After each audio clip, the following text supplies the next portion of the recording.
गरीब किसान और एक धनवान आदमी की कहानी। एक बड़ा ही धनवान आदमी एक गांव में रहता था, जैसे कि ज़्यादातर पैसों वालों को होता है। इस धनवान सेठ को भी अपने पैसों पर घमंड था। वह जिस गांव में रहता था वहां पर ज़्यादातर लोग किसान थे। इन सभी किसानों के पास जितनी ज़मीन थी उससे कई गुना ज़्यादा ज़मीन उस सेठ के पास थी। कई गरीब किसान तो इसके खेत में काम करते थे। इसी गांव में मोहन नाम का एक बड़ा ही मेहनती और सच्चा किसान रहा करता था। मोहन का परिवार थोड़ा बड़ा था। उसके परिवार में उसके बूढ़े माँ बाप, पत्नी और 3 बच्चे थे जो अभी काफ़ी छोटे थे। मोहन के पास ज़्यादा ज़मीन नहीं था, लेकिन जितनी भी थी उसमें वह बड़ी मेहनत करता और अपने परिवार का पेट पालने लायक अनाज उगा लेता था। बाकी के किसान भी यह देखकर हैरान रह जाते कि कोई कैसे इतनी सी ज़मीन में इतना ज़्यादा फसल उगा सकता है। एक वर्ष उस गांव में काफ़ी ज़्यादा बारिश हुई, जिसके चलते कई किसानों की फसलें बर्बाद हो गई, जिनमें से एक मोहन भी था।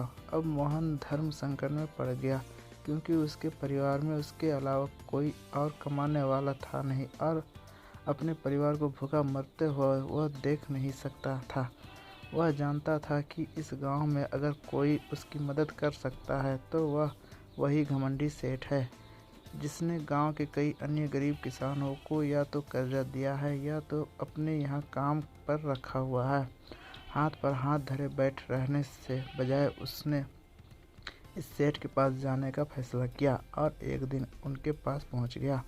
सेठ के पास पहुंचकर मोहन बोला, सेठ जी, आपकी बहुत मेहरबानी होगी अगर आप मुझे थोड़ा सा कर्जा दे दें, जिसमें मैं अपने खेत में फिर से कोई फसल उगा सकूं, या फिर आप मुझे अपने यहाँ नौकरी दे दें ताकि मेरे परिवार को 2 वक्त का खाना मिल सके। घमंडी सेठ को उसकी इन बातों में से कोई मतलब नहीं था, लेकिन गांव के सारे लोग की तरह वह भी यह जानता था कि मोहन कितना मेहनती और वह जिस भी खेत में काम करेगा वहाँ वह दोगुनी फसल उगा सकता है। सेठ ने सोचा, अगर मैं इसे पैसा उधार देता हूँ तो शायद यह इस स्थिति में नहीं है कि मुझे वापस लौटा सके, लेकिन अगर मैं इसे अपने खेतों में काम करवाता हूँ तो मुझे ज़रूर दुगना फ़ायदा होगा।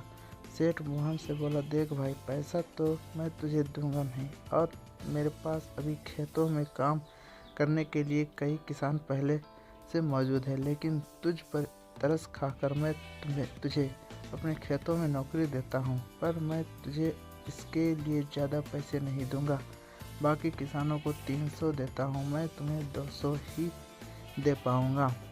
मरता क्या न करता। मोहन ने सेठ की शर्त मान ली और उसी दिन से सेठ के खेत में काम करना शुरू कर दिया। 2 महीने तक नियमित वो सेठ के खेतों में जाकर कड़ी मेहनत करता और देखते 4 महीने का काम उसने अपनी मेहनत से 2 महीने में ही ख़त्म कर दिया। सेठ उसके काम से काफ़ी खुश था, लेकिन वह कभी उसको यह जताता नहीं था। जब सेठ ने देखा कि उसका खेतों का काम अब ख़त्म हो चुका है, अगर वह मोहन को काम से निकाल देता है तो उसके 2 महीने के पैसे बच जाएंगे। तब सेठ ने मोहन को काम से निकालने का फैसला लिया। एक बार सेठ